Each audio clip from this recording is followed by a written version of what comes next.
Hi everyone, Anthony Fantano here, internet's busiest music nerd. Before we get into this Travis live show review, I do want to give a quick shout out to the Cal Chuchesta black metal shirts that we still have available. It's evil. Here's the video. Transition ba-bam. Hi everyone, Anthony Fantano here, internet's busiest music nerd. You know who it is. And I thought I would come on camera here, talk a little bit about a live experience that I just had because I've just seen Travis Scott live. I went to Astroworld. I experienced Astroworld firsthand, and what happened?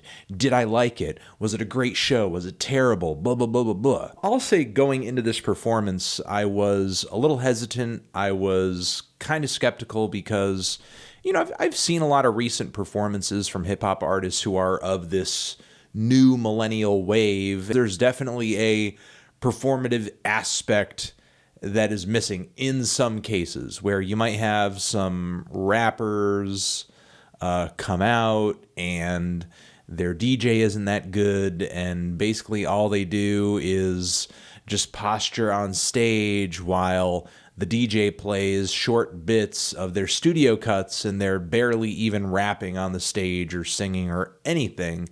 So as a result, you're not really watching or experiencing much. You've just pretty much paid to go into a venue and see the rapper stand on stage as their songs that you've already heard are just kind of played right in front of you. And hey, you know, I have no problem with going to a dance club or even a hip hop club and just kind of like seeing and experiencing a DJ set. But even if you're going to do that, it should at least be a good DJ set. You know, the segues in between the tracks aren't all that good, and it just seems like everybody's just kind of killing time and dicking around until the show's over. Yeah, I've caught a good handful of performances like that, and they absolutely sucked. And I sort of went into this Travis Scott performance worried that might be exactly what I sit in front of, but it actually wasn't. The Travis Scott performance was incredible.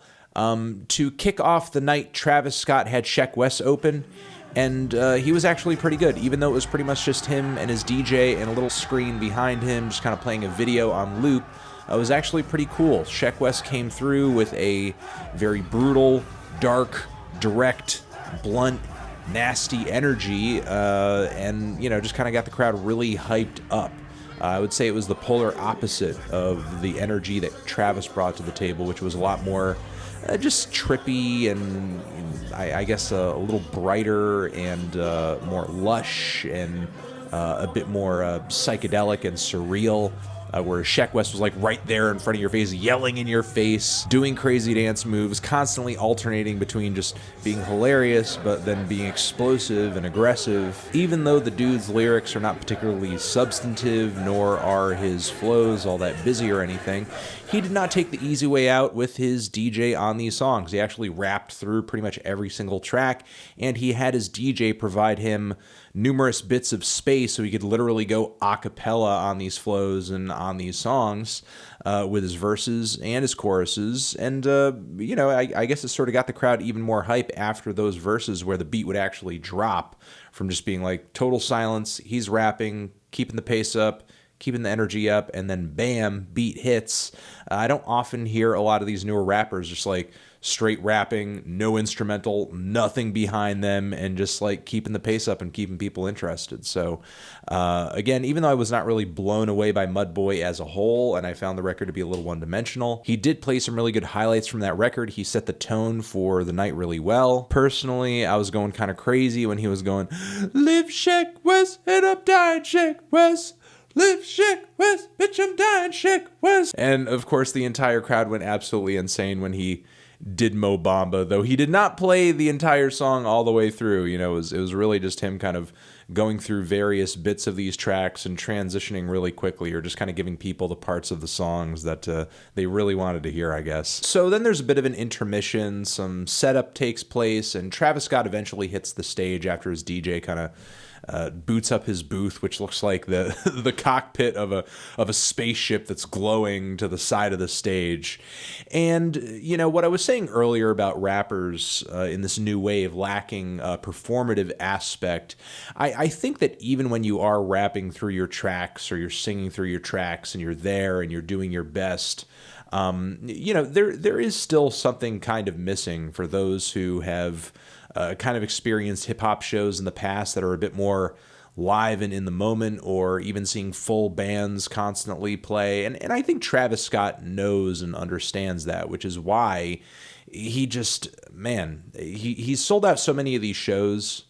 And I wonder how much he's making on each date, though. Not to say that I think he's losing money on this tour, but I do wonder how much he's making on each show, because what I have so much respect for is that he has blown so much money on the production value of these shows, from the various bits of gear and visual elements that are all over the floor, to the lights and the projections and the movie. And there has to not only be a pretty big bill for all of this stuff just to buy it and have it, but you're also talking about paying the money that you need to pay every night to set it up, break it down, have crew around constantly that knows how all of it works, so that you don't have a malfunction or anything horribly unsafe go on every night, because you're talking about like a roller coaster loop on one side of the stage. You're talking about like a roller coaster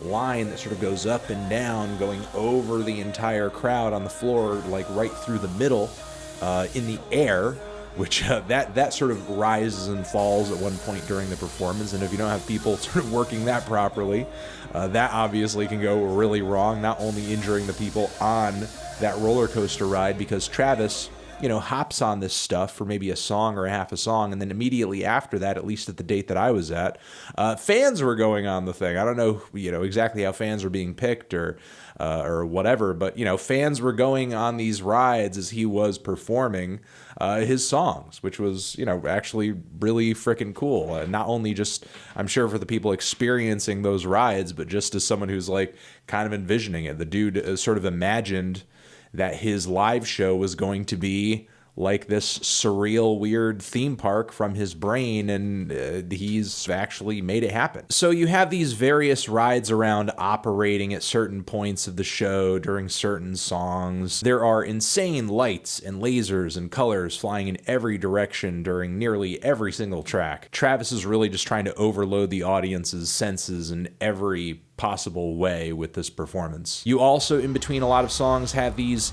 interstitial movie bits that are really jarring and glitchy and weird, and tell kind of a weird story of a young Travis and this girl who there's some really weird, government conspiracy stuff that goes on, and then later they're older, and everything that's during that point in time isn't entirely clear either. I would need to look over the tape, but believe me, every single visual hits really hard and makes you feel like you're in the middle of a bad nightmare, whether it's a part of this ongoing, difficult to decipher film that you're exposed to periodically through the performance, or weird bits of CGI butterflies, or toward the end of the concert there was this carousel of rotating kids' heads, and they would be spinning and spinning and spinning and laughing, and then they would stop at a certain point, and the kids' heads would sort of be taking turns projectile vomiting this viscous CGI green vomit. And Travis, yes, he was jumping all over the stage, he was showing a lot of energy, but he was kind of singing his ass off. And look,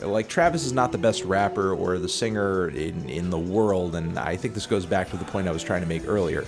I think Travis knows that even if he's at his performance peak, it's not really enough, because he's just one man on a huge stage in a giant crowd. Even if he's doing backflips the whole time, it's just not gonna be enough to the whole audience, especially those who are kind of far away from the action. And what I think he presents to fans with this show is something that is just it's just an overload of all of the senses. From the blow up Travis Scott Astroworld head, a blow-up astronaut, these really cool sheets that drop down on both sides of the crowd that he had at one point, which I'm sure maybe the placement of them varies from show to show to show, but with us, it sort of surrounded the floor of the crowd, and then there were projections hitting the sheets on both sides, and it was like a lot of neon signage and outline of Texas and skulls, like all of those amazing, overwhelming, and super kaleidoscopic,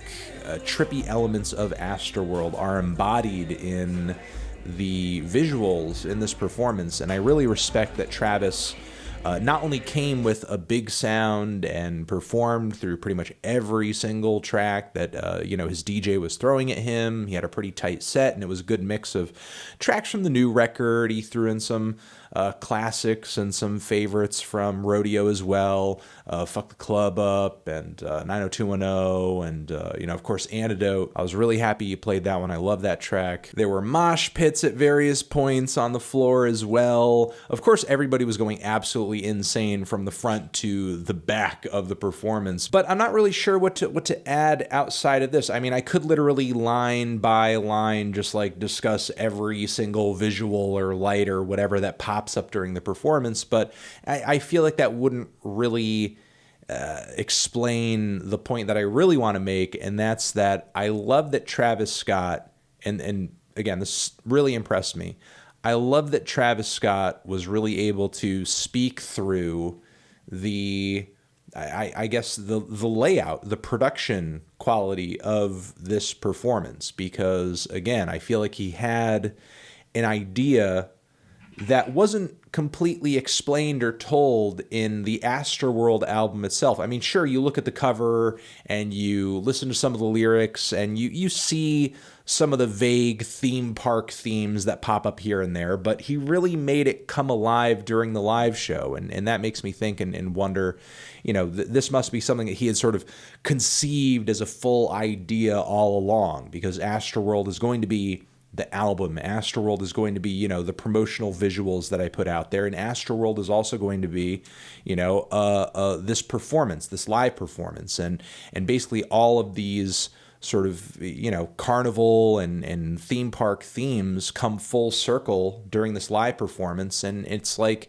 you really kind of get a the fullest picture of what his imagination of Astroworld is once you see the live performance. As good as Astroworld is, you really only kind of get a small peek of it when you listen to just the album. This will most likely be the case at your show like it was at mine. The bass was absolutely insane.